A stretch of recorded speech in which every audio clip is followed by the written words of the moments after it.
ഞങ്ങൾ പരാതിക്കാരാണ്. ഞങ്ങളെ കിടന്ന് ദേഷ്യപ്പെട്ടാണ് അവര് വിട്ടത് പോലീസ് സ്റ്റേഷനിൽ നിന്ന്.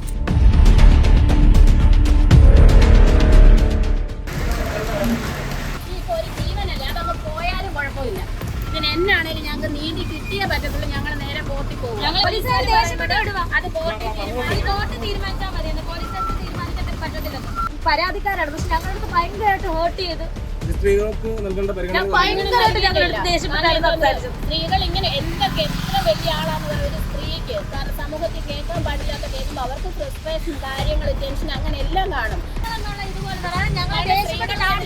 എന്ത് അക്രമവും നടത്താൻ എന്ത് വേണ്ടി പിടിപ്പിക്കാം. കാരണം ഞാനൊന്നും ഒന്നും പോകുന്ന ഒരു വ്യക്തിയല്ല. എന്റെ ഫോട്ടോ ഞാനൊരു കാര്യം ചോദിച്ചോട്ടെ, ഒരു മനുഷ്യനാണ് ഞാൻ. 10 കെട്ടിയാലും 12 കെട്ടിയാലും ഇവന്മാർക്ക് എന്നതിന് എന്റെ മരിച്ചുപോയ എന്റെ സുതിച്ചേട്ടനും ഇല്ല പ്രശ്നം. ഇനിയിപ്പോ ഈ പറഞ്ഞ ആരോപണത്തിലുള്ള ആർക്കും പ്രശ്നമില്ല, ആർക്കും പ്രശ്നമില്ല. പിന്നെ ഇത് കുത്തിപ്പൊക്കാൻ ഇവനാരാ? CBI-യോ? ആരും ഏൽപ്പിച്ചിട്ടുണ്ടോ എന്റെ പുറകെ? ഇതാണ് ആവിഷ്കാര സ്വാതന്ത്ര്യം. ഒരു കോലം പിടിച്ചുകൊണ്ട് പോകരാന്ന് പറഞ്ഞ് എന്റെ പുറകെ എന്തിനാണ് നടക്കുന്നത്? ഒന്നും അവന്റെ ഒരു മെസ്സേജ് വന്നിട്ടില്ല. ഇനി എന്തിനവൻ ഇതുപോലെ നാണം കെടുത്തുന്ന മനുഷ്യന് ഇത്രയൊക്കെ ചെയ്തിട്ട് ഒന്നുമില്ലെന്ന് പറഞ്ഞാൽ ഇനി എന്ത് പറഞ്ഞെന്ന് പറഞ്ഞാലും ഈ കേസ് പിൻവലിക്കുന്നില്ല. ഇതുമായിട്ട് തന്നെ മുന്നോട്ട് പോകും. ഒരു സ്ത്രീയെ ഒരു അശ്ലീല ചുവയുടെ നോക്കും ഒരു വാക്ക് സംസാരിച്ചാൽ അത് തെറ്റ് തന്നെയാണ് നമ്മുടെ ഭരണഘടനയിൽ. നമുക്ക് പാവങ്ങൾക്കും കാശുള്ളവനും തമ്മിൽ നിയമം രണ്ടാക്കിയോ അതൊന്നും ഞങ്ങൾക്ക് അറിയത്തില്ല. ഞങ്ങൾക്ക് നിയമത്തിൽ നല്ല വിശ്വാസം ഉള്ളതുകൊണ്ട് തന്നെയാണ് ഞങ്ങൾ നിയമപരമായ രീതിയിൽ പോയത്. നിങ്ങളല്ലേ ഏൽപ്പിച്ചു എന്ത് ഈ കുടുംബചരിത്രവും ജീവചരിത്രവും തിരക്കാൻ വേണ്ടി? ലോകത്ത് ഈ പറയുന്നവരൊക്കെ അയ്യോ ഭയങ്കര ആൾക്കാരായിരിക്കുമല്ലോ. ഞങ്ങളെ കിടന്ന് ഞങ്ങൾ പരാതിക്കാരാണ്. ഞങ്ങളെ കിടന്ന് ദേഷ്യപ്പെട്ടാണ് അവര് വിട്ടത് പോലീസ് സ്റ്റേഷനിൽ നിന്ന്. ഉള്ള കാര്യമാണ് പറയുന്നത്. എന്താ വെച്ചാൽ അതിലൊന്നും വിളിച്ച് പറഞ്ഞിട്ടാണ്. ഇന്ന് അതിൽ ഇവിടെ വരണോന്ന് പറഞ്ഞതാ, പക്ഷെ ഇന്ന് അവൻ വന്നിട്ടില്ല. അവൻ ചെയ്ത ദ്രോഹം ഞങ്ങളാരും അവനോട് ഒന്നും ചെയ്തിട്ടില്ല. നിങ്ങൾ പറ, ഞാൻ അവനോട് പോയിട്ടില്ല. അവൻ എന്റെ ഫേക്ക് ID ആണോ? എനിക്ക് അവൻ ഒരു ചാറ്റും ചെയ്തിട്ടില്ല. രേണുവിന്റെ ചേച്ചിയുടെ കള്ളത്തരങ്ങളും ചാറ്റ് അവനുമായിട്ടുള്ള ചാറ്റ് അവന് ഞാൻ വീഡിയോ കോൾ ചെയ്തു എന്നും പറഞ്ഞ് അവൻ അത് പബ്ലിക്കായിട്ട് അവൻ ഇതിട്ടേക്കുവാ. എന്റെ ഒരു വാട്സപ്പിലോ എന്റെ ഫേസ്ബുക്കിലോ മെസ്സഞ്ചറിലോ ഒന്നും അവന്റെ ഒരു മെസ്സേജ് വന്നിട്ടില്ല. ഇനി എന്തിനവൻ ഇതുപോലെ നാണം കെടുത്തുന്ന മനുഷ്യന് ഇത്രയൊക്കെ ചെയ്തിട്ട് ഒന്നുമില്ലെന്ന് പറഞ്ഞാൽ ഇനി എന്ത് പറഞ്ഞെന്ന് പറഞ്ഞാലും ഈ കേസ് പിൻവലിക്കുന്നില്ല. ഇതുമായിട്ട് തന്നെ മുന്നോട്ട് പോകുന്നു. ഞാനൊരു കാര്യം ചോദിച്ചോട്ടെ, ഒരു മനുഷ്യനാണ് ഞാൻ. 10 കെട്ടിയാലും 12 കെട്ടിയാലും ഇവന്മാർക്ക് എന്നതിന് എന്റെ മരിച്ചുപോയ എന്റെ സുതിച്ചേട്ടനും ഇല്ല പ്രശ്നം. ഇനിയിപ്പോ ഈ പറഞ്ഞ ആരോപണത്തിലുള്ള ആർക്കും പ്രശ്നമില്ല, ആർക്കും പ്രശ്നമില്ല. പിന്നെ ഇത് കുത്തിപ്പൊക്കാൻ ഇവനാരാ? CBI-യോ? എന്റെ പുറകെ നടക്കാൻ ഇവനാരും ഏൽപ്പിച്ചിട്ടുണ്ടോ എന്റെ പുറകെ? ഇതാണ് ആവിഷ്കാര സ്വാതന്ത്ര്യം. ഒരു കോലം പിടിച്ചോണ്ട് പോകരാന്ന് പറഞ്ഞ് എന്റെ പുറകെ എന്തിനാണ് ഇങ്ങനെ നടക്കുന്നത്? എന്തായാലും ഇത് ഈ പോലീസ് സ്റ്റേഷനിൽ ചെന്നപ്പോ ഇതാണ് ഞങ്ങൾക്ക് കിട്ടിയത്. ഞങ്ങളോട് പറഞ്ഞു പറ്റത്തില്ല. എന്നാടി പറഞ്ഞത്? അവര് പറയുന്നത് ഇത് കോർട്ടിൽ പൊക്കോ, ഇവിടെ പറ്റത്തില്ലെന്നാണ് പറയുന്നത്. കാരണം ഒരു സ്ത്രീയെ ഒരു അശ്ലീല ചുവയുടെ നോക്കും ഒരു വാക്ക് സംസാരിച്ചാൽ അത് തെറ്റ് തന്നെയാണ് നമ്മുടെ ഭരണഘടനയിൽ. അങ്ങനെ തന്നെ ഇനിയും നമുക്ക് പാവങ്ങൾക്കും കാശുള്ളവനും തമ്മിൽ നിയമം രണ്ടാക്കിയോ അതൊന്നും ഞങ്ങൾക്ക് അറിയത്തില്ല. ഞങ്ങൾക്ക് നിയമത്തിൽ നല്ല വിശ്വാസം ഉള്ളതുകൊണ്ട് തന്നെയാണ് ഞങ്ങൾ നിയമപരമായ രീതിയിൽ പോയത്. പക്ഷെ അവിടുന്ന് ഞങ്ങൾക്ക് നീതി കിട്ടിയിട്ടില്ല. ഞങ്ങളോട് മാനുഷികമായ ഒരു പരിഗണന നിങ്ങൾ മാറി നിൽക്കും. നിങ്ങൾ എന്തിനാ ഇത് ഞങ്ങളെ ദേഷ്യപ്പെടുവാണ്? സാറുമാർ ഭയങ്കര ദേഷ്യമാണ് ഞങ്ങളുടെ അടുത്ത് കാണിച്ചത്. ഞങ്ങൾ എന്ത് തെറ്റ് ചെയ്തിട്ട് ഞങ്ങളാണ് തെറ്റുകാരി. ഇവൻ എന്നിട്ട് അവന്റെ ആ അതുല് റിപ്ലൈ തന്നിട്ടുണ്ടെന്ന് പറഞ്ഞ് ഒരു കുറെ പേപ്പർ എടുത്ത് കാണിക്കാം. ഞങ്ങളുടെ പരാതി എന്ത് ചെയ്യും? ഞങ്ങളുടെ പരാതി എന്തായി? ഞങ്ങളുടെ പരാതി എന്ത് ചെയ്യും? അങ്ങനെയാണോ? ദേഷ്യപ്പെടുന്ന പോലീസുകാരെല്ലാം കൂടെ ഒരുമിച്ച് ഒരു ദേഷ്യപ്പെടണമെന്നാണോ? ഇത് എന്നാ പോലീസ് സ്റ്റേഷൻ അടി ജനമൈത്രിയല്ലേ? എനിക്കറിയത്തില്ല ഇങ്ങനെ ദേഷ്യപ്പെടും. ഞാൻ ആദ്യമായിട്ടാണ് എന്നെ ഇങ്ങനെ ദേഷ്യപ്പെടുന്നത്. ഞാനൊരു വിധവയാണ്. എന്റെ അടുത്ത് അത് പോട്ടെ, ഈ മാക്സിമം ചെയ്യുന്നതിന്റെ മാക്സിമം ചെയ്തോണ്ടിരിക്കുകയാണെങ്കിൽ അതിലെന്ന് പറയുന്നത് നിയമപരമായിട്ട് തന്നെ അറിയിക്കേണ്ടോടത്ത് എല്ലാം അറിയിക്കും. കാരണം ഞങ്ങൾക്ക് ഇവിടുന്ന് നീതി കിട്ടിയിട്ടില്ല. ഒന്നിനും പോയിട്ടല്ല ഇവൻ ഇതുപോലെ അവന്റെ സമൂഹം ഞങ്ങൾ തെറ്റ് ചെയ്ത പോലെ സാർ ഞങ്ങളെ ചാടിക്കുന്നത്. അതെന്തിനാണ് ഞങ്ങളെ ചാടിക്കുന്നത്? ഞങ്ങൾ എന്ത് തെറ്റ് ചെയ്തു ഞങ്ങളെ ചാടിക്കാൻ പറ്റും? ഞങ്ങളല്ലേ പരാതിക്കാര്.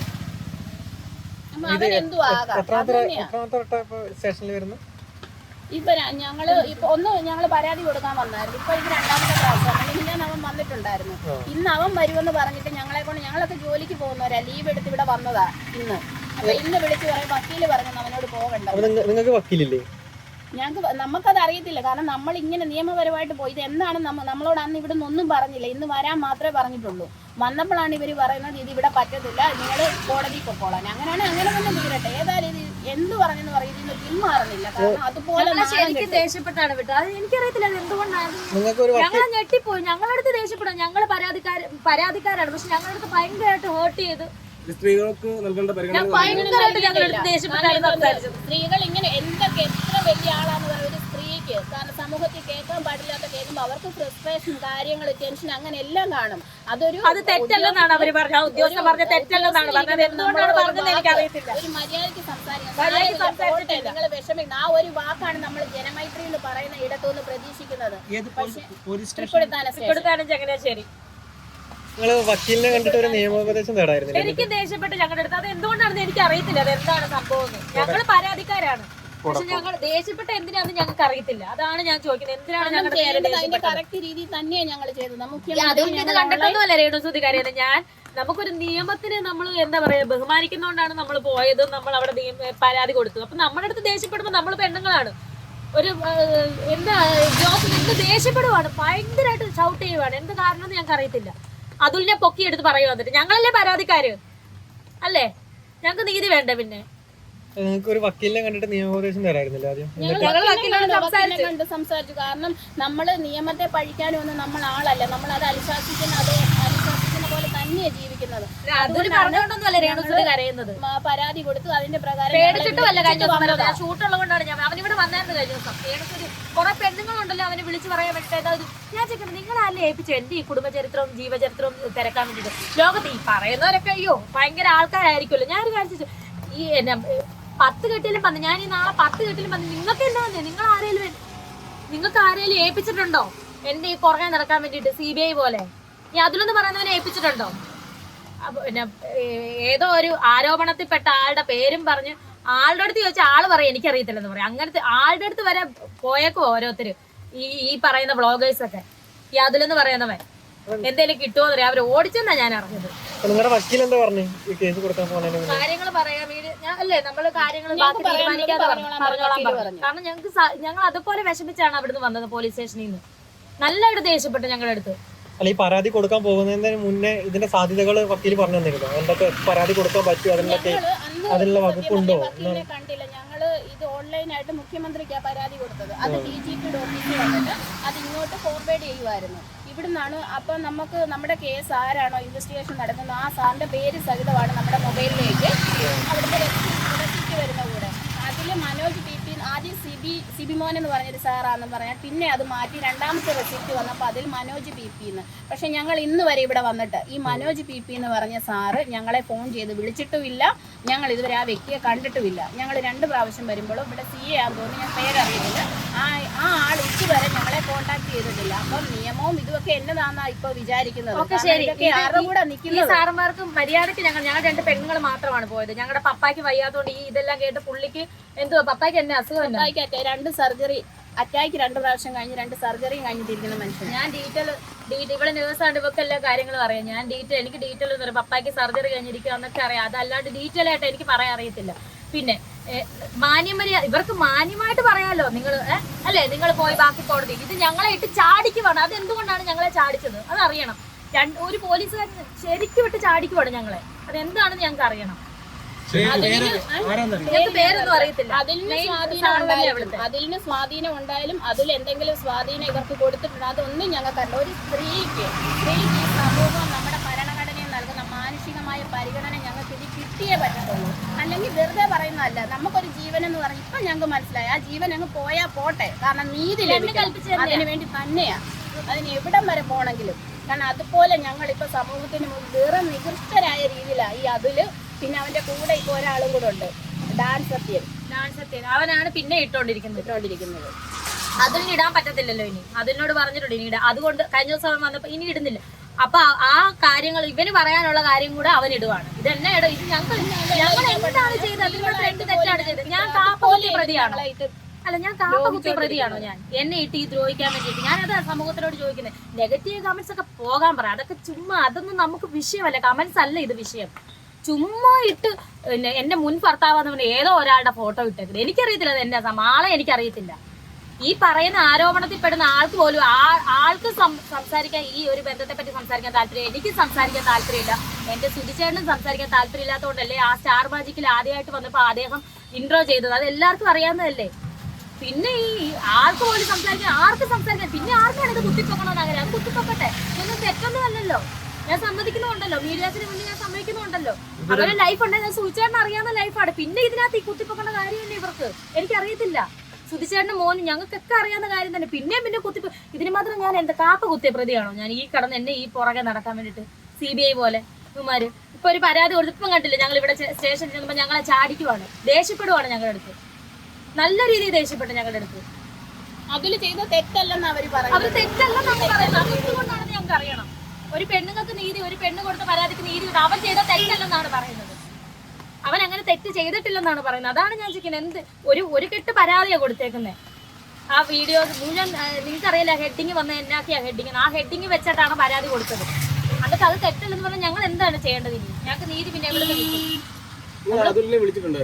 ഞങ്ങൾ നേരിട്ട് വിളിച്ചിട്ടില്ല, ഇവിടെ വിളിച്ചു, പിന്നെ ഞാൻ വിളിച്ചായിരുന്നു. ഇന്ന് അതിൽ ഇവിടെ എത്തും, ഞങ്ങൾ ഇവിടെ വരണമെന്ന് പറഞ്ഞ് ഞങ്ങൾ ലീവ് എടുത്താണ്, ഇന്ന് വരുമെന്ന് പറഞ്ഞ് ലീവ് എടുത്ത് വന്നു. പകുതി വഴിയായിട്ട് ഇവിടുന്ന് സാറുമാരായിട്ട് വിളിച്ചു, അതിൽ വരത്തില്ല, അതിൽ നിന്ന് വരാൻ പറ്റത്തില്ല, അതിൽ വക്കീലിനെ കൊണ്ട് വിളിപ്പിച്ചിട്ടുണ്ട്, വരാൻ പറ്റത്തില്ലെന്ന്. പിന്നെ ഞങ്ങൾ ഇവിടെ ചെന്നപ്പോൾ സാറ് പറഞ്ഞത് ഇവിടെ ഇത് പറ്റത്തില്ല, ചാടിക്കുവാണ്, ഞങ്ങളെ ദേഷിക്കുവാണ്. അതാണ് ഞാൻ ചോദിക്കുന്നത്. മര്യാദയ്ക്ക് സംസാരിക്കണ്ട ഞങ്ങളുടെ അടുത്ത്. ഞങ്ങളല്ലേ പരാതിക്കാര്. നിങ്ങൾ പറ, ഞങ്ങൾ പരാതിക്കാരാണ്, മര്യാദയ്ക്ക് സംസാരിക്കണം. അല്ലെങ്കിൽ ഇവര് ഞങ്ങൾക്ക് മാനുഷികമായ ഒരു സ്ത്രീ തരാത്തതിന്റെ പേരിൽ, തരാത്തതിന്റെ കാരണം എന്നാന്ന് ഇവര് വ്യക്തമാക്കണം. അതിന് മാത്രം എന്ത് തെറ്റാണ് ഞാൻ എന്ത് തെറ്റാണ് ചെയ്തത് അത് എനിക്കറിയണം. അതിൽ പട്ടിക്ക് വിലയില്ലെന്ന് അത് പറയും. പട്ടിക്ക് വിലയില്ലെന്നുള്ളത് അതിന് അറിയത്തില്ല. ഒരു പട്ടിയെ ചെന്നൊന്ന് എന്തെങ്കിലും ചെയ്ത് നോക്കട്ടെ, അവൻ അന്നേരം അറിയാം അവന് പട്ടിക്ക് വിലയുണ്ടോ ഇല്ലയോ എന്നുള്ളത്. ഇവനോട് ഇവൻ ഈ CBI പോലെ ഞങ്ങളുടെ നാട്ടിൽ വന്ന് അന്വേഷിക്കുക. ഇവൻ ആരാണ് അധികാരം കൊടുത്തത്? CBI ആണോ ഇവൻ അന്വേഷിക്കാൻ? എന്നെ പറ്റി അന്വേഷിക്കാൻ ഇവൻ ആരെ അധികാരം കൊടുത്തു? കുറെ പെണ്ണുങ്ങളും കുറെ വോയിസ് ഇട്ടിട്ടുണ്ട് ഇവന് വിളിച്ചോണ്ട്. അതൊക്കെ ആരെ എനിക്കറിയത്തില്ല. രേണുവിന് മാനസികമായിട്ട് പ്രശ്നങ്ങളുണ്ട് എന്നൊക്കെ പറഞ്ഞുകൊണ്ട് ഇവർ ആവശ്യമില്ലാതെ കുറെ ഗോസിപ്പുകളൊക്കെ ഉണ്ടാക്കുന്നുണ്ട്. അതിന്റെ സത്യാവസ്ഥ എന്താന്ന് വെച്ചാൽ അത് സുധിച്ചേട്ടൻ അതിനകത്ത് വ്യക്തമായിട്ട് പറയുന്നുണ്ട്. ആഫ്റ്റർ ഡെലിവറിക്കാണ് പോസ്റ്റ്മോർട്ടം എന്ന് പറയുന്ന ഒരു ഇതുണ്ട്. അതൊരു അസുഖമല്ല, അതൊരു അവസ്ഥയാണ്. മിക്ക സ്ത്രീകൾക്കും അങ്ങനെ ഉണ്ടാകാറുണ്ട്. ഡെലിവറി കഴിഞ്ഞ് ചിലപ്പോൾ 3 മാസത്തേക്ക് അങ്ങനെ നിൽക്കും, ചിലപ്പോൾ അത് 6 മാസം. അതും കഴിഞ്ഞ് അത് മാറിയില്ലെന്നുണ്ടെങ്കിൽ അവർ മാനസിക രോഗിയായി തീർന്നിട്ടുണ്ടായിരിക്കും. അപ്പോൾ ഇവർക്ക് ആഫ്റ്റർ ഡെലിവറിയിൽ അങ്ങനെ ചെറിയൊരു ഡിപ്രഷൻ ഉണ്ടായിരുന്നു. അത് 3 മാസം കൊണ്ട് അത് മരുന്ന് കഴിച്ച് അത് മാറുകയും ചെയ്തു. അല്ലാതെ അതൊരു മാനസിക രോഗമല്ല, അത് മിക്ക സ്ത്രീകളും അത് സത്യം പ്രസവരക്ഷ ഒന്നും എനിക്ക് നേരെ ജോലി കിട്ടില്ല. കാരണം കുഞ്ഞ് ന്യൂമോണിയ കൂടിയിട്ട് ഹോസ്പിറ്റലിൽ ഇവിടെ തിരുവല്ല സാഹിബിന്റെ ആശുപത്രിയായിരുന്നു. എന്നെയും കുഞ്ഞിനെ മാത്രമേ ICUയിൽ കയറ്റത്തുള്ളായിരുന്നു. സൂചിച്ചേട്ടൻ ആരുമില്ലായിരുന്നു. അപ്പൊ അവിടെ കിടന്ന് എനിക്ക് ഉറക്കമില്ലാതെ ടെൻഷൻ അടിച്ച് ഒരുതരം ഉറക്കമില്ലായ്മ വന്നതാണ്. ഇതാണ് ഈ സംഭവം. അല്ലാതെ എനിക്ക് ഞാനതിന് വെല്ലുവിളിച്ചല്ലോ, നിങ്ങൾ ഈ പറഞ്ഞവരടുത്ത് വെല്ലുവിളിച്ചല്ലോ. ഏത് സൈക്കാട്രിസ്റ്റിനെ എന്റെ മുന്നിൽ കൊണ്ടുവന്ന് അവർ പരിശോധിക്കട്ടെ, എനിക്ക് മാനസിക രോഗം ഉണ്ടെന്ന് അവർ തീരുമാനിക്കട്ടെ. ഞാൻ പറഞ്ഞല്ലോ, അത് പിന്നെ ഇത് തന്നെയാണ് ആരോപണങ്ങൾ. പോസ്റ്റ്മോർട്ടം ഡിപ്രഷൻ അല്ലേ? അത് തന്നെ. അതെ, അത് ഡെലിവറി കഴിഞ്ഞ് മിക്ക സ്ത്രീകൾക്കും മിക്കവർക്കും ഉണ്ടാകുന്ന, ചിലരത് പുറത്ത് നൽകി. കാരണം അവർക്ക് നമ്മുടെ ശരീരത്തിൽ അന്നേരം ഉണ്ടാകുന്ന പല ഹോർമോണൽ ചേഞ്ചസ് കൊണ്ടോ നമുക്ക് മാനസികമായിട്ടുണ്ടാകുന്ന അതുകൊണ്ടൊക്കെ നമുക്ക് ഉണ്ടാകുന്ന ഒരു അവസ്ഥയാണ്. അല്ലാതെ ഒരു രോഗമല്ല. അതൊരു 2-3 മാസം മരുന്ന് കഴിക്കുമ്പോൾ മാറും. പിന്നീട് അത് നമുക്ക് ഉണ്ടായിട്ടില്ല അവർക്ക്. പിന്നെ അത് പൊക്കി പിടിച്ചോണ്ട് എന്താ ഇവര് ചെയ്യുന്നത്? കാരണം അറിയാഞ്ഞിട്ടായിരിക്കും, എന്താണെന്ന് അറിയില്ല. ലോക്ക്ഡൌൺ ടൈമിൽ സൂചിച്ചേണ്ട കുറെ പ്രോബ്ലം ഉണ്ടായപ്പോഴാണ് അത് സൂചിച്ചേണ്ട അത് സംസാരിച്ചത്. ഞാനും ഉണ്ടായിരുന്നു കൂടെ സംസാരിച്ചത്. ഡെലിവറി കഴിഞ്ഞിരുന്ന സമയമാണ് അന്നേരം സംസാരിച്ചത്. ഹോസ്പിറ്റലിൽ കിടക്കണ്ടേ? ഞാൻ എന്നെ ഏതായാലും ഹോസ്പിറ്റലിൽ കിടന്ന് ഏതായാലും ആൾക്കാർ എന്നെ ചികിത്സിച്ച് അല്ലെങ്കിൽ ഡോക്ടർമാർ ചികിത്സിച്ച് എനിക്ക് ഷോക്കെങ്കിലും തരണ്ടേ, ഈ മാനസിക രോഗം ഉള്ളവർക്ക് തരണ്ടേ. ഇതൊന്നും എനിക്കുണ്ടായിട്ടില്ല. പിന്നെ ഇവർ പൊക്കി പിടിച്ചോണ്ട് നടക്കുന്നത് ഇതെല്ലാം പോട്ടെ, എന്തിനാണ് എന്റെ പുറകെ ഈ നടക്കുന്നതെന്നാണ് ഞാൻ ആലോചിക്കുന്നത്. ഈ ഇവർക്ക് എനിക്കൊന്ന് കണ്ടന്റ് കിട്ടാനും വ്യൂ കൂട്ടാനുമായിരിക്കും. അതല്ലാതെ ഇപ്പൊ എനിക്കിത് പറയാനില്ല അതിനകത്തൊന്നും. എന്താ മുന്നോട്ടുള്ള ഒരു നിലപാട് എന്താണ്? എന്ത് പറഞ്ഞെന്ന് പറഞ്ഞാലും കോടതി പോത്തേ ഉള്ളൂ. കാരണം ഞങ്ങളുടെ കയ്യിൽ ഫുൾ എവിഡൻസും ഉണ്ട് അവൻ ചെയ്ത്. കാരണം ഞാൻ ഇവനുമായിട്ട് ഒരു ബന്ധവുമില്ല. അവൻ എൻ്റെ ഫോട്ടോ 2-3 പ്രാവശ്യം അവൻ മീഡിയയിൽ എടുത്തിട്ടുണ്ട്. രേണുവിൻ്റെ സഹോദരി 3 പ്രാവശ്യം. 4ാമത്തെ പ്രാവശ്യം ഞാനും അവനും തമ്മിലുള്ള ചാറ്റ് പുറത്ത് ഞാൻ അവന് വീഡിയോ കോൾ ചെയ്തു. അവൻ റെസ്പോണ്ട് ചെയ്തു. പക്ഷേ എൻ്റെ ഫോണിലേക്ക് അവൻ എവിടെ വേണേലും കൊണ്ട് ചെക്ക് ചെയ്യട്ടെ, എനിക്ക് അങ്ങനെ ഒരു മെസ്സേജ് അവൻ വന്നിട്ടുമില്ല. ആ ഒരു വ്യക്തിയെ എനിക്ക് അറിയത്തുമില്ല, എൻ്റെ കയ്യിലെ നമ്പരോ ഒന്നുമില്ല. മനഃപൂർവ്വം അവൻ എൻ്റെ ഫോട്ടോ എടുത്തു വെച്ച് ഞാനും അവനും തമ്മിലുള്ള ചാറ്റ് പുറത്തൊന്നും പറഞ്ഞ് കുറെ ലവ് ഇട്ട് അവൻ തന്നെ ഇട്ടിട്ടുണ്ടായിരുന്നു. ഇത് തെറ്റല്ലേ? അപ്പം തെറ്റല്ലേ? നിങ്ങൾ പറയാതെ തെറ്റല്ലേ? അവര് പറയുന്നത് തെറ്റല്ലെന്നാ പറയുന്നത്. ഇതിനകത്ത് എന്താ വൾഗർ? ഇങ്ങനെ ഞങ്ങളെ ദേശിക്കുമോ സാറന്മാര്? ഞങ്ങളുടെ അടുത്ത് ഭയങ്കര ദേഷ്യം. ഞങ്ങൾ ഏതാണ്ട് തെറ്റ് ചെയ്തിട്ട് കൊല ചെയ്തിട്ട് വന്ന പോലെ ഞങ്ങളുടെ അടുത്ത് പെരുമാറും. അതിൽ സ്വാധീനിച്ചിട്ടുണ്ടാകാം ഒരു പക്ഷേ, എന്താണെന്നറിയില്ല. പക്ഷെ അതിൽ നീതി കിട്ടിയേ പറ്റത്തുള്ളൂ. ഞങ്ങളെ കിടന്ന് ഭയങ്കര, ഞാനടുത്ത് എനിക്കിട്ട് തല്ലിയെന്ന് ഞാനോട്ട് എനിക്കിട്ട് തല്ലിയെന്ന്. കാരണം അതുപോലെ ദേഷ്യപ്പെടും. നമ്മൾ എന്ത് ചെയ്തിട്ട് ഇനി സൈബർ സെല്ലിലും വനിതാ കമ്മീഷനിലും അതുപോലുള്ള SP ഓഫീസിലും എല്ലായിടത്തും കൊടുക്കാൻ പോവുക. കോർട്ടിൽ ഇനി നിയമപരമായി, കാരണം ഞങ്ങൾ നിയമം വിട്ട് ഒന്നും ചെയ്തിട്ടില്ല. അങ്ങനെ ചെയ്യണമെന്നുണ്ടായിരുന്നെങ്കിൽ ഇവൻ ഇടുന്ന പോലെ അടുത്തൊരു വീഡിയോ ഇട്ടാൽ മതിയായിരുന്നു. അവൻ അങ്ങനെ ചെയ്തു, നീ അങ്ങനെ അല്ലട. പക്ഷെ ഇന്ന് വരെ ഞങ്ങൾ അവനെതിരായിട്ട് ഒരു വീഡിയോ ഇട്ടിട്ടില്ല. അവൻ പറഞ്ഞത് കൊണ്ട് ഞങ്ങൾക്ക് സഹിക്കാൻ മേലാതെ മാത്രം ഞങ്ങളൊന്ന് പ്രതികരിച്ചു. അതും പ്രതികരിച്ചതല്ല, ഞങ്ങളുടെ സാഹചര്യം ഞങ്ങൾ വെളിപ്പെടുത്തിയതാണ്. എന്നിട്ട് പോലും നമ്മളതും നിയമപരമായിട്ട് തന്നെയാണ് ചെയ്തേക്കുന്നത്. എന്നിട്ടും നമുക്ക് നീതി ഇല്ലെന്ന് പറഞ്ഞു കഴിഞ്ഞാൽ പിന്നെ നമ്മൾ കൊടുത്തതാണ്. മുഖ്യമന്ത്രിക്ക് പരാതി കൊടുത്തിട്ട് ഞങ്ങൾക്കുണ്ടായ അവസ്ഥയാണ് ഇന്ന് ഇവിടെ സംഭവിച്ചത്. അവരാ പരാതി ശരിക്കും പറഞ്ഞാൽ വായിച്ചിട്ടുണ്ടോന്ന് പോലും അല്ല, അവര് ശരിക്കും പറഞ്ഞാൽ ഇങ്ങോട്ട് ട്രാൻസ്ഫർ ചെയ്യുമായിരുന്നു. അവർക്ക് നേരിട്ട് അങ്ങോട്ട് പറ്റത്തില്ല. അപ്പൊ ഇവിടുന്നാണ് നമുക്കൊരു നീതിയുടെ കാര്യം ചെയ്യേണ്ടത്. അല്ലെങ്കിൽ നിങ്ങൾ പറയണം, മര്യാദയ്ക്ക് പറയണം അല്ലേ. നമ്മൾ പ്രതികളല്ല. നമ്മുടെ അടുത്ത് പറയണം, നിങ്ങൾ പോയി കോടതി ചെല്ലുക, അല്ലെങ്കിൽ നിങ്ങൾ വക്കീലിനെ കൊണ്ട് ഇവിടെ. അതല്ല, ഞങ്ങളെ ഭയങ്കരമായിട്ട് ഷൗട്ട് ചെയ്യുന്നു. അതെന്തുകൊണ്ടാണ് എനിക്കറിയത്തില്ല. അതെന്തിനാണ് ഷൗട്ട് ചെയ്യുന്നത്? ഞങ്ങൾ തിരിച്ച് സംസാരിച്ച് കാര്യം പറഞ്ഞു. അപ്പൊ ഭയങ്കര ദേഷ്യം. നിങ്ങൾ കാണിക്കുന്നൊക്കെ പറഞ്ഞു ഇവിടുത്തെ സാറുമാർ. അതെനിക്കറിയത്തില്ല. ഈ തൃപ്പൂണിത്താനം പോലീസ് സ്റ്റേഷനിലെ മെയിൻ ആളല്ലേ, എനിക്ക് പേരൊന്നും അറിയില്ല. ഞങ്ങൾ ഇങ്ങോട്ട് ഇപ്പൊ ഇവര് താമസം മാറിയിട്ട് 6 മാസമേ ആയുള്ളൂ. കാരണം ഞങ്ങൾ അതിന്റെ അടുത്ത് തന്നെ ഒരു വീട് റെന്റിനെടുത്താണ് ഞങ്ങൾ താമസിക്കുന്നത്. ഇതിന് മുമ്പ് ഞങ്ങൾ വാകത്താനമായിരുന്നു ഞങ്ങളുടെ സ്റ്റേഷൻ. അവിടുന്ന് ഞങ്ങൾക്ക് ഇന്ന് വരെ ഇങ്ങനൊരു ദുരനുഭവം ഉണ്ടായിട്ടില്ല. എന്ത് കാര്യത്തിനും അവിടുത്തെ പോലീസുകാർ സാറുമാരും എല്ലാം ഞങ്ങളുടെ ഒപ്പം തന്നെ ഉണ്ടായിരുന്നു. ഇപ്പൊ വരെ ഞങ്ങൾക്ക് അവിടെ ലഭിച്ചുകൊണ്ടിരുന്നത് ജനമൈത്രി എന്ന് പറഞ്ഞാൽ അതാണ് ഞങ്ങൾ അനുഭവിച്ചറിഞ്ഞ കാര്യം പറയാം. പക്ഷെ ഇവിടെ ഞങ്ങൾക്ക് അതുപോലൊരു നീതി കിട്ടിയിട്ടില്ല. ഞങ്ങൾ എന്തോ പ്രതികളാന്നുള്ള രീതി ഭയങ്കരമായിട്ട്. ഒരു പെണ്ണിന്റെ നേരെ ഇങ്ങനെ ചാടുവോ പോലീസുകാർ? എനിക്കറിയത്തില്ല. ഒരു പരാതിയും ഒരു തെറ്റ് ചെയ്യാത്ത ഒരു പെണ്ണുങ്ങളുടെ നേരെ എങ്ങനെ ചാടുമെന്ന് എനിക്കറിയത്തില്ല. ഇങ്ങനെ ഞാനോർത്ത് തല്ലിയെന്ന് അതുപോലെ ദേഷ്യപ്പെട്ട് വരുന്നത് എനിക്കറിയത്തില്ല. പോലീസ് പറയുന്ന ഇപ്പോണ്ട്, വേറൊരു പോലീസ് നിപ്പുണ്ട്. പക്ഷെ ഇദ്ദേഹം ഞങ്ങൾ ഏതാണ്ട് ഇദ്ദേഹത്തെ ഏതാണ്ട് ചെയ്ത പോലെ ഞങ്ങളുടെ നേരെ അതിന്റെ പേര് വന്ന ഭയങ്കര ദേഷ്യം. അത് എന്തുകൊണ്ടാണെന്ന് എനിക്കറിയത്തില്ല. അത് പറയണോ, എനിക്ക് തുറന്ന് പറയണോന്ന് ഇപ്പൊ അനുഭവം ഉണ്ടാകുന്നത് രണ്ടാമത്തെ പ്രാവശ്യം. ഇതിപ്പം അവരങ്ങനെ ദേഷ്യപ്പെട്ടെന്ന് അവര് ഇപ്പൊ നിങ്ങൾ ഉണ്ടാക്കി പറയാന്ന് അവര് പറഞ്ഞാൽ ഞങ്ങൾക്ക് അത് പ്രൂവ് ചെയ്യേണ്ട കാര്യം. കാരണം ഞങ്ങൾ അവിടെ വീഡിയോ റെക്കോർഡിങ്സ് ഒക്കെ ഉണ്ടാവില്ലേ? ഇല്ലാതിരിക്കത്തില്ല. കാരണം സാറുമാരിരിക്കുക. കാരണം ഇത് സെല്ലിനകത്തില്ലെന്ന് പറഞ്ഞാൽ അവിടെ ഉണ്ട്, ഇല്ലാതിരിക്കത്തില്ല. അപ്പൊ അതങ്ങനെ സപ്പോസ് അവര് പറയാ ഇപ്പൊ നിങ്ങൾ മനഃപൂർവ്വം പറയാന്ന് പറയുകയാണെങ്കിൽ ഞങ്ങൾക്ക് അവിടെ നിന്ന് എന്തെങ്കിലും ഒരു നീതിയാണ് ലഭിച്ചെങ്കിൽ ഞങ്ങൾ എങ്ങനെ സംസാരിക്കുമോ? ഇല്ലാതെ നമുക്ക് സംസാരിക്കേണ്ട കാര്യമില്ല. കാരണം അതുപോലെ അനുഭവിക്കുന്നുണ്ട്. ശരി രേണുവിനി, ലാസ്റ്റ് ഇതിനെ കുറിച്ച് എന്താ പറയാനുള്ളത്? എന്തായാലും നിയമപരമായിട്ട് തന്നെ ഇത് പോകും, കോടതിയിലോട്ട് പോട്ടെ. ഏതായാലും ഇവിടുന്ന് നീതി നമുക്ക് ലഭിച്ചു. ഇവർ കേസെടുക്കാൻ പറ്റത്തില്ല, ഇത് തെറ്റല്ലെന്നാണ് ഇവർ പറഞ്ഞത്. നമുക്ക് നമ്മളൊരു പോലീസ് സ്റ്റേഷനിൽ കൊണ്ട് ജനമൈത്രിയാണ്. നമ്മൾ അത്രയും പെണ്ണുങ്ങളാണ്, ദുർബലരാണ്. നമ്മൾ അത്രയും ഇതോടുകൂടി ഒരു നീതി കിട്ടും, അല്ലെങ്കിൽ ഒരു കേസെടുക്കാൻ പറ്റിയില്ലെങ്കിൽ പോലും ഒരു നല്ല രീതിയിലുള്ള ഒരു സമീപനം ഉണ്ടാവുന്നോർത്ത് പോയതാണ്. പക്ഷെ അത് നടന്നില്ല. ഇനി ഇങ്ങോട്ട് ഞാൻ വരുന്നില്ല. ഇനി ഇങ്ങോട്ടില്ല.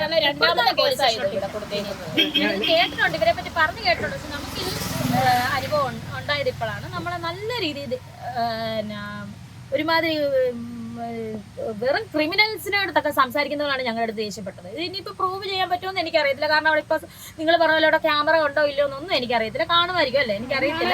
എന്തായാലും തെളിവുണ്ട്. എന്തായാലും ഇങ്ങനെയാണ് പറഞ്ഞത്. ഇനി ഞങ്ങൾ കോടതിയിലോട്ട് തന്നെ ഈ കേസ് വിട്ടേക്കാൻ തന്നെയാണ് തീരുമാനം. കാരണം സ്ത്രീകൾ ഏത് മാനസികാവസ്ഥയിലാന്ന് പറഞ്ഞാൽ അവര് നല്ലപോലെ വേദനിച്ചിട്ടായിരിക്കും അവിടെ ചെല്ലുന്നത്. അവരുടെ കയ്യിൽ നിന്ന് നമുക്ക് ലഭിക്കേണ്ടത് എന്നതാ ഈ സാറുമാരുടെ കയ്യിൽ നിന്ന്. നിങ്ങൾ പോട്ടെ, സാരമില്ല, അങ്ങനെ ഒരു വാക്ക്. അതിന് പകരം വളരെ അങ്ങനെ ഒരു വാക്കാണ് വേണ്ടത്. ഒന്നും വേണ്ട. ശരി, നിങ്ങൾ സ്ത്രീകളല്ലേ, നിങ്ങൾ ചെല്ല്, നിങ്ങൾ ഇനി ബാക്കി കാര്യം നമുക്ക് നോക്കാം, അല്ലെങ്കിൽ നിങ്ങൾ കോടതിയിലോട്ട്, ഇതല്ലേ പറയേണ്ടത്. ഇതിന് പകരം ഭയങ്കരമായിട്ട് ചാടിക്കുക. ഞങ്ങളെ തെറ്റി അതിലിട്ടതേ റിപ്ലൈ ഉണ്ടോ, ഇത് കണ്ടോ, അത് കണ്ടോ, ഇത് കണ്ടോ, ഞങ്ങളുടെ അടുത്ത് കിടന്ന് ദേഷിക്കുന്നത്. ഞങ്ങൾ എന്തിനാ അതിൽ റിപ്ലൈ കാണുന്നത്? ഞങ്ങൾക്ക് അതിന്റെ ആവശ്യമുണ്ടോ? നിങ്ങൾക്ക് ഇതിന് നിയമസാധ്യത അറിയില്ല സംഭവം സംബന്ധിച്ച്. പക്ഷെ ഈ പറഞ്ഞ പോലെ നിങ്ങളൊരു വക്കീലിനെ സമീപിച്ചല്ലോ. അപ്പൊ ആ വക്കീൽ ഈ പറഞ്ഞ പോലെ ഈ കേസ് എടുക്കാൻ പറ്റുമോ, അല്ലെങ്കിൽ ഇതിന് സാധ്യത ഉണ്ടോന്ന് വക്കീൽ പറഞ്ഞു തരണ്ടേ? സാധ്യത ഉണ്ടോ തന്നെയാണ് പറഞ്ഞത്. ഇനി ഇങ്ങോട്ട് വരേണ്ട തന്നെയാണ്. ബാക്കി കാര്യം നമുക്ക് തീരുമാനിക്കാൻ പറഞ്ഞത്.